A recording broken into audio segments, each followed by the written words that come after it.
local forecast.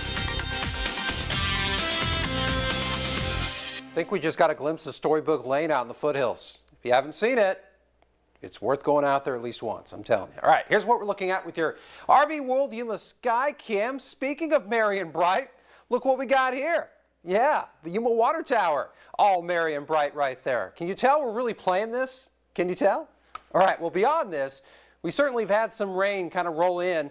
Keep in mind, it's been very light. We've had small increments of this thing, or increments, excuse me. You can see this definitely has kind of worked its way in from the south. We have an upper level low that's going to make its push through the area, and we're seeing the front end of it, and it's even blown up near Tucson as well. So at most, we're talking about moderate rainfall, but in our pretty much dry perspective this year, we've gotten kind of the, I guess, quieter end of the spectrum, but you can see it kind of really blowing up again just north of Tucson, and of course we're having more to come from the south as well. So right now we're kind of getting light spurts of it, and that should continue again through the next few hours before we get to tomorrow morning. But you can see it's already gotten beyond the Quartzsite Blythe area, and again it's pretty much sandwiched between Interstate 8 and Interstate 10.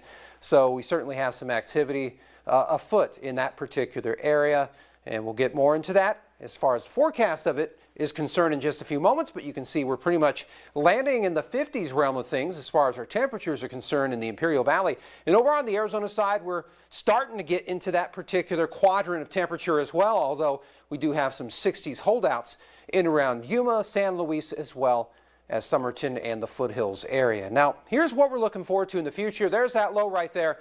That thing is going to traipse on right over us as we get on to the midnight, the 1 p.m. or the 1 a.m. hour before this thing really rolls through as we get on through tomorrow morning. So once it does that, rain is out of the picture and we get nothing but the cool stuff. So we're going to continue to have that for the next several days. So we're going to be lightening up the temperature load a little bit, but you can see the rain totals, really not too much to write home about. We are, if anything, just going to have a little bit of, I guess, interference with your car wash, and that's pretty much about it for the most part, with the exception of a few pockets. But your Metrocast, by the time we get into the morning hours, we're talking 57 degrees, and of course we're going to have a hard time just getting to the 70-degree temperature quadrant before we start to drop those temperatures again. And speaking of merry and bright, well, we're looking at the Polanis family over in Villa Chaparral. Very nice decorated house. We thank you very much for sending that our way. And of course, for your Yuma International Airport extended forecast, there it is right there. This is exactly or close to exactly where we need to be temperature-wise,